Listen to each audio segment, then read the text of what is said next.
दोस्त, अगर तू 18 से कम का है तो ये वीडियो मत देख, और अगर 12 साल का है तो फिर तो तुरंत फ़ोन स्विच ऑफ करके भाग जा। मैं नहीं चाहता कि किसी बच्चे के दिमाग पे इसका बुरा असर पड़े। तो कहानी की शुरुआत होती है नमक से। ढेर सारा नमक। ये नमक किसने लिख दिया स्क्रिप्ट में? हाँ, टेक स्टार्ट। तो कहानी की शुरुआत होती है बर्फ से। ढेर सारी बर्फ। क्रिसमस के टाइम पे यही हाल रहे विदेशों में। यहाँ तो आज तक फ्रिज के अलावा कहीं और बर्फ देखने को न मिली।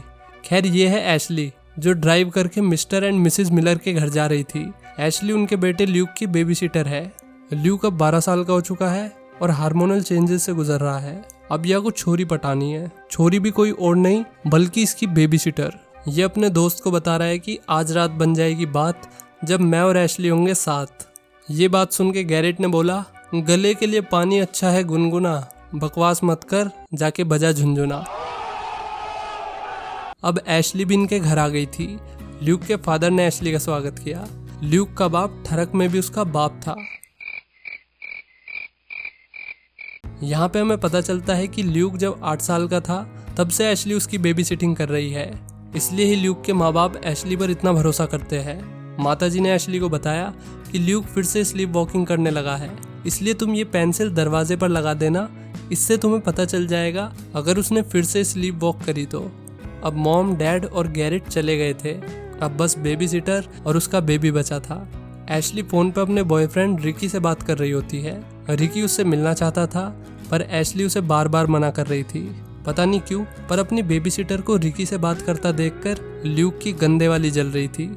अचानक से टेबल पर मकड़ी आ गई जिससे एशली बहुत घबरा गई। तभी ल्यूक ने आकर उस मकड़ी को जार में बंद कर दिया। वो बेसिकली एशली को स्पाइडर से बचा के आज रात उसका स्पाइडरमैन बनना चाह रहा था। उसे इम्प्रेस करने की कोशिश में ल्यूक ने वाइन भी पी ली, लेकिन एशली इससे इम्प्रेस नहीं हुई। उल्टा उसने उसे डांट कर बोतल ले ली। अब ये वाइन को बहाने गई थी पर बॉयफ्रेंड से बहस होने की वजह से खुद ही इमोशंस में बह गई। ल्यूक को लगा कि अब एशली को नशा चढ़ गया होगा, इसलिए उसने एशली का हाथ पकड़ने की कोशिश की, लेकिन बात नहीं बनी। तभी किचन में लगा हुआ फोन बजने लगा। एशली ने फोन उठाया, लेकिन दूसरी तरफ से कोई आवाज नहीं आई। अब ये दोनों हॉरर मूवी देखने के लिए साथ में बैठ गए। लड़का ये कहते हुए इसके कान भरने लगा कि इसे रिकी जैसे बंदे को डेट नहीं करना चाहिए, तो फिर किसे डेट करूं? तभी इनका पिज्जा आ गया जो इन्होंने ऑर्डर ही नहीं किया था। एशली को ये बात काफी अजीब लगी। फिर ये दोनों पिज्जा खाते हुए मूवी देखने लगे। ल्यूक इसके करीब आने की कोशिश कर रहा था। उसने अपना हाथ भी इसकी जांघ पे रख दिया, जो कि एशली ने तुरंत हटा दिया। फिर इसने अपना सर एशली के कंधे पे रख दिया। बड़ा हरामी हो बेटा। हालांकि तभी रिकी का कॉल आ गया और वो उससे बात करने में बिजी हो गई। थोड़ी देर बाद जब ये दोनों फिर से मूवी देखने लगे तभी ल्यूक ने उसे जबरदस्ती किस करने की कोशिश की, जिससे एशली घबरा गई। कौन? किससे बात करनी है? मैं तुम्हें देख सकता हूँ। ये सुनते ही एशली विंडो पर जाकर बोलती है, बता कितनी उंगली दिख रही है? इसके बाद एशली ने देखा कि पीछे का दरवाजा खुला हुआ है। वो तेजी में दरवाजा बंद करके ल्यूक को उसका फोन पास करने के लिए बोलती है। वैसे तो लौंडा पहलवान बन के दिखा रहा था और अब इसने फोन ऐसे पास किया जैसे इसके हाथ में मेहंदी लग रही हो। अगले ही पल इनका दरवाजा बजने लगा। ल्यूक के अंदर फिर खली की आत्मा आ गई। वो छाती चौड़ी करके दरवाजा खोलने चल दिया। एशली ने उसे रोकने की कोशिश की, मगर ल्यूक ने कहा, थारा भाई किसी से सॉरी। हाँ, तो ल्यूक ने कहा कि थारा बेबी किसी से नहीं डरता है, बस मेरे कभी कभी पैर कांपने लगते हैं। ये कह के उसने दरवाजा खोल दिया। ये कोई और नहीं बल्कि इसका दोस्त गैरेट था। वो बस एशली पर प्रैंक कर रहा था। तभी ऊपर से कांच टूटने की आवाज आई। यहाँ जरूर कोई और भी था। एशली ने चाकू उठाया और अपने 2 बॉडीगार्ड्स के साथ रूम की तरफ जाने लगी। यहाँ किसी ने ईंट मार के शीशा फोड़ा था। एशली ने पुलिस को फोन करने की कोशिश की, लेकिन फोन काम नहीं कर रहा था और ना ही यहाँ पर इंटरनेट कनेक्शन आ रहा था। इन्होंने सोचा कि ये सब लड़की कार में भाग जाएंगे, पर कार के टायर पे किसी ने खंजर मार रखा था। गैरेट ईंट का वो टुकड़ा लेकर नीचे आया। उस पे लिखा हुआ था कि अगर तुम बाहर गए तो मारे जाओगे। गैरेट इस सब से बहुत घबरा गया और घबराहट में बाहर भागने लगा। अगले ही पल किसी ने उसे शूट कर दिया। ये देखकर एशली के तोते उड़ गए। अब वे दोनों घबराए हुए थे। वे इस मिस्टीरियस आदमी से बच के भागते हैं। इसके बाद वे दोनों एटिक में छुप जाते हैं। मिस्टीरियस मैन उनके कमरे में आया और चला गया। उसे भनक भी नहीं लगी कि वे दोनों इसी कमरे के ऊपर एटिक में है एशली अचानक मकड़ी को देखकर डर गई और वो एटिक से गिरने ही वाली थी कि ल्यूक ने उसे बचा लिया। एशली को शांत करने के लिए वो उसे हक करता है और फिर अपने डैड के कमरे से बंदूक लेने चला जाता है। कुछ ही देर में वो बंदूक लेके वापस आ गया। अब वो एशली को दूसरे कमरे में ले जाता है। इनका प्लान मिस्टीरियस आदमी को शूट करने का था। हालांकि उस मिस्टीरियस मैन के आते ही ये दोनों अलमारी में छुप गए। अब मिस्टीरियस मैन आवाज सुन के कमरे में आ गया। एशली ने उसे ध्यान से देखा तो उसने नोटिस किया कि ये मास्क तो ल्यूक का है। उसने गुस्से में मिस्टीरियस मैन को मास्क उतारने के लिए कहा। ये कोई और नहीं बल्कि गैरेट था। एशली ल्यूक पे बहुत ज्यादा भड़की हुई थी। वो समझ गई कि ल्यूक उसे इम्प्रेस करने के लिए सब कर रहा था। प्लान खराब होने की वजह से ल्यूक गुस्से में एशली को झापड़ मार देता है और एशली बिना धुमतनाना न करे हुए सीढ़ियों से गिर गई। जैसे ही एशली को होश आया उसने देखा कि वो एक चेयर से बंधी हुई है, जबकि ल्यूक और गैरेट मजे से इधर उधर घूम रहे थे। ल्यूक ने यहाँ एशली को अपने दिल की बात बताई कि वो उससे कितना प्यार करता है। एशली उसे समझाने की कोशिश कर रही थी कि वो जो भी कर रहा है वो बहुत गलत है, लेकिन ल्यूक ने उसकी एक नहीं सुनी, बल्कि वो तो उसके साथ ट्रूथ और डेयर खेलने लगा। उसने एशली से पूछा कि क्या तुमने कभी लूडो खेला है। एशली ने झुंझलाते हुए मना कर दिया। फिर गैरेट ने ल्यूक को डेयर दिया कि उसे एशली को छूना होगा।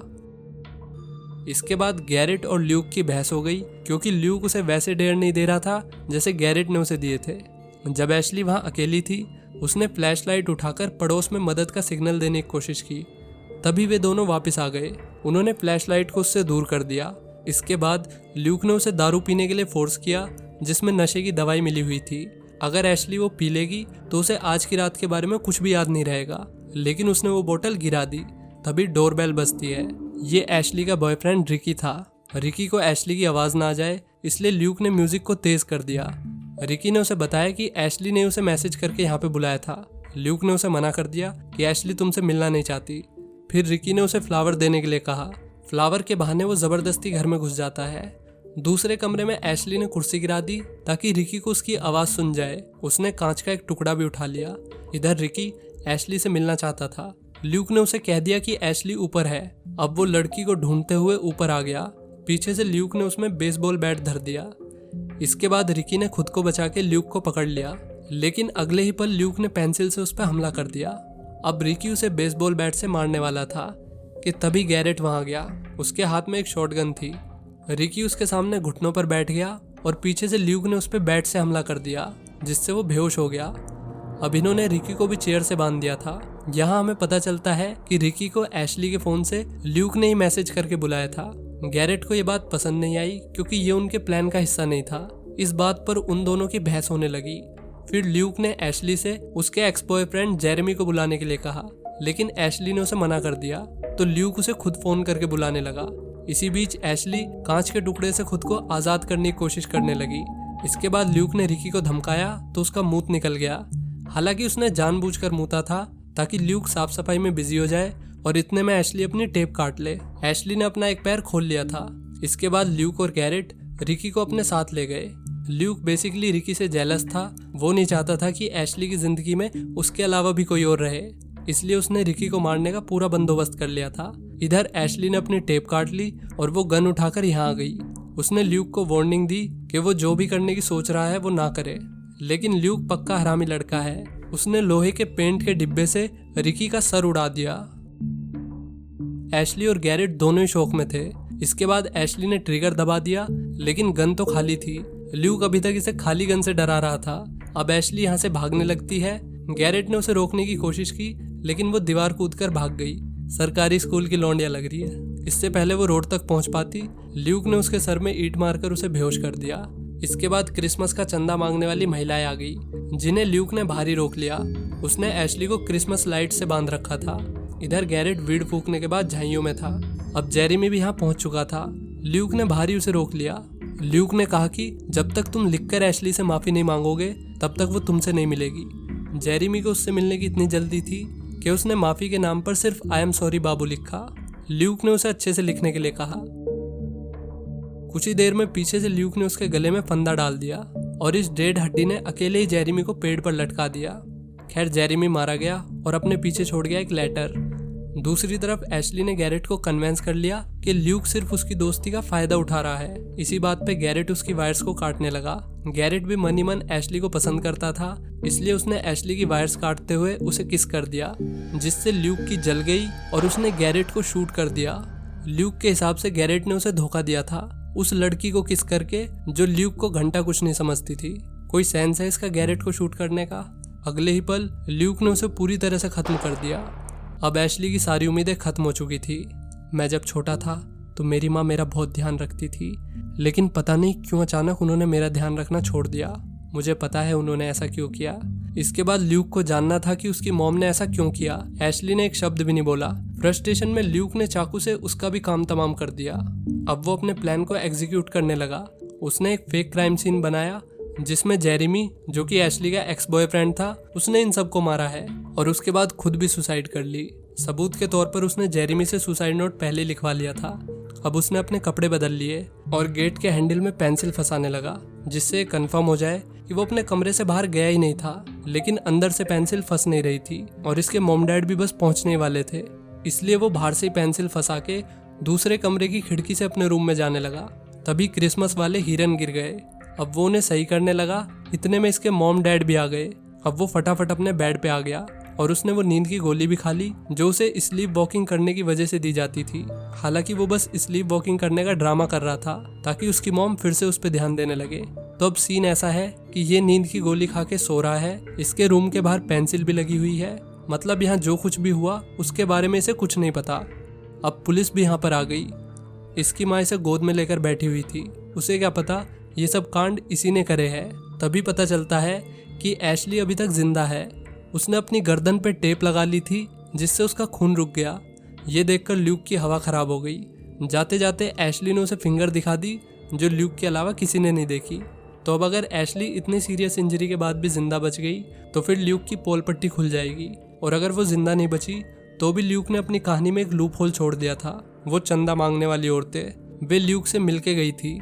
अगर वे पुलिस को स्टेटमेंट दे देती है तो फिर ल्यूक की अपने कमरे में घोड़े बेच के सोने वाली स्टोरी पूरी तरीके से खराब हो जाएगी। सो कैसी लगी आपको स्टोरी कमेंट करके बताइए। मैं जनरली ऐसे कमेंट करने के लिए बोलता नहीं हूँ, लेकिन आपके फीडबैक से कंटेंट को सुधारने में बहुत मदद मिलती है, इसलिए कमेंट करना तो ज़रूरी है। चलिए मिलते हैं अगली वीडियो में। Till then take care, bye bye.